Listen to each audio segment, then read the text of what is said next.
La question est simple. Comment qualifiez-vous cette nouvelle guerre, la deuxième guerre que mène Israël à Gaza depuis la fin de la trêve? Est-ce que ce sont des crimes de guerre? Est-ce que ce sont des crimes contre l'humanité? Est-ce que ça constitue un génocide? Vous connaissez l'importance de la sémantique en ce qui concerne ce conflit. Ce sont des crimes de guerre, ce sont des crimes contre l'humanité. Moi, je fais toujours extrêmement attention sur la définition du terme de génocide. Je ne pense pas qu'aujourd'hui on puisse caractériser un génocide. Mais ce sont des crimes impossibles à tolérer. Donc peu importe le mot que vous employez, ce qui compte, c'est qu'un message d'une fermeté absolue soit envoyé à l'égard du gouvernement israélien, de Netanyahou, de ces fanatiques qui sont aujourd'hui ministres en Israël et qui appellent, eux, avec une tonalité génocidaire, à la déportation des Palestiniens, comme Ben Gvir ou Smotrich.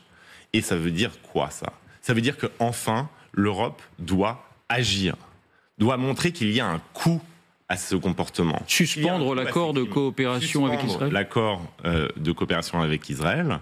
Aujourd'hui, il est en revue. Il y a une clause dans cet accord d'association qui est le respect des droits humains. Alors, vous pouvez qualifier comme vous voulez, mais quand vous voyez ce qui se passe à Gaza, honnêtement, il y a une certitude, c'est que les droits humains ne sont absolument pas respectés et qu'ils sont même totalement piétinés.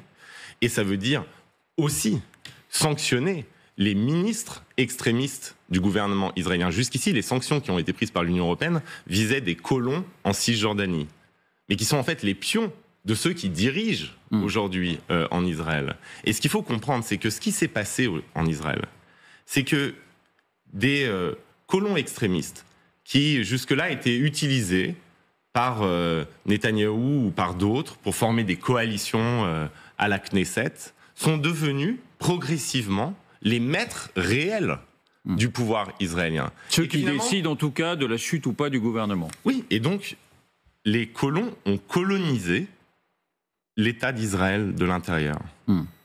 Et que seule une action extérieure, et c'est demandé par les Israéliens qui s'opposent aux crimes commis à Gaza, et d'ailleurs pas seulement à Gaza, parce que pendant Gaza, il y a l'extension encore et toujours des colonies en Cisjordanie. Et donc les voix israéliennes qui se réveillent et qui s'opposent à Netanyahou demandent à l'Union européenne d'agir, demandent aux pays de la communauté internationale d'envoyer un message de fermeté pour pouvoir montrer que en fait, ce comportement-là a un coût